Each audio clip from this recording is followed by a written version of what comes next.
This lesson will be about global cultures. What is culture, you may ask? Culture is the way people live their lives, sharing similar ways of thinking, believing, and living. These similarities include values, religion, language, history, government, technology, economy, art, and a few other things shown in the chart below. Elements of culture include language families or groups.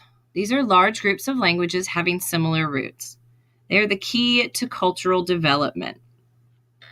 Communication is every day. You guys, we talk a lot and we share all sorts of information like our daily life, experiences, values, and tradition. Some examples of language families are Afro-Asiatic, Dravidian, and Indo-European. Now we're going to watch a short little video that kind of shows you guys, exposes you to some of the world religions, and hopefully you'll enjoy it. We're not going to watch the whole thing, but just a few minutes.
All right, so as you can see, there's a variety of languages and language families around the world.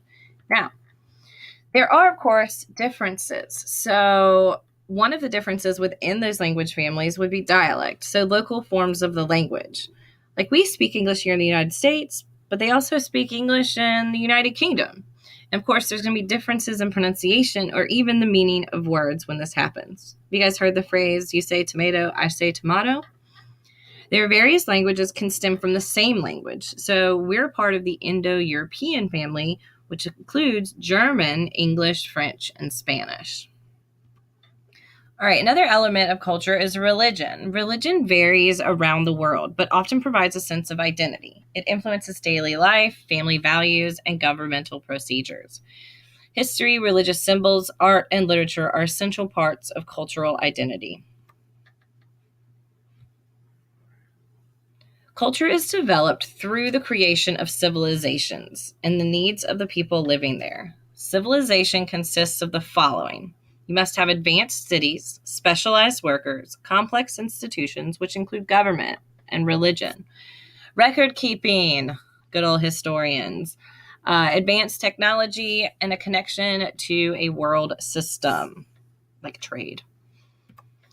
Social systems develop to meet the needs of people and civilizations. Membership in social systems consist of family, ancestry, wealth, education, religion, or ethnicity. You guys are part of multiple social systems because you go to school, you probably go to church of some kind, or not. And there's also your family that you're a part of. Ethnic groups and societies share a common language, history, or place of origin. Social systems support the need for order and commerce or government and economies. So those social systems are governments, which provide order and protection for the people of a civilization, which they have various levels of government, national, regional, and local, and the leadership of civilizations. So we've been learning about autocracy, which would be a single leader, or an oligarchy, which is the small group of leaders, or democracy, where citizens are represented. An economy meets the needs of both people and government. Citizens can make a living by farming, industry, or services to the civilization. Okay, services can include doctors, lawyers, your server at a restaurant, or when you go to the grocery store, the cashier. Geographers are interested in how society uses natural resources to meet the needs of food, shelter, clothing, and trade. Continuing with geography and government, the way that countries and states are divided up have to do with the influence of government. So there's natural boundaries, which are defined by a physical geographic feature such as a mountain or river. Like the Mississippi River forms a border between several states. There are cultural boundaries, which is the boundary between two different cultures, religions, or language. Pakistan and India are a great example of the cultural boundary because at one point they were one country and then Pakistan split off. They are Muslim and India is Hindu. Now, geometric boundary, this ignores the previous two, cultural and natural boundaries, and they don't even consider it when they draw the lines, and they typically follow straight lines. This is what has happened in Canada and the United States. They are made by humans and probably follow latitude and longitude. These are just some examples of the boundaries we were just talking about. As you can see, the natural boundary in the Rio Grande River separating the United States and Mexico. The cultural boundary of Pakistan and India here in the center. This is actually what they do every day as they close their borders off from each other. And then a little map of the United States and Canada showing you that geometric boundary, those squares that they have divided things up into. All right, so how does culture spread? So cultures are dynamic and continually changing. New ideas, lifestyles, and inventions create change within cultures. Cultural diffusion is how this happens. Cultural diffusion is the spread of knowledge from one culture to another. You can get a Coca-Cola anywhere you go. Not going to lie. It might not taste exactly the same, but you can. Same thing with McDonald's everywhere around the world. They're going to have a little different menu items, and it probably will taste a little different. So just know that you can still have those wonderful things around the world. Now, cultural origins. The world's first civilizations arose in what we would call a culture hearth. These are early centers of civilizations where ideas and practices spread from. An example would be Egypt, Pakistan, Iraq, China, and Mexico.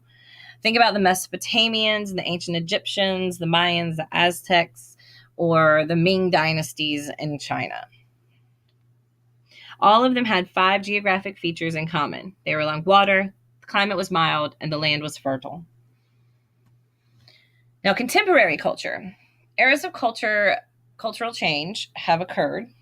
The agricultural revolution then led to the industrial revolution, and then there's the technological and information revolution, which is what we are in today. It's a little bit of a tongue twister, you guys. Sorry. The 20th century is known as the information revolution, allowing a rapid spread of ideas and tradition among cultures of the world, causing globalization. Literally, you guys, I just Googled all of these pictures from around the world and put them in here, and now I'm sharing it with you. So computers and internet are responsible for communication and socialization to share information via social networks, which is pretty cool, I think. I hope you guys enjoyed this. Please feel free to go back and rewatch anything and also complete your exit slip.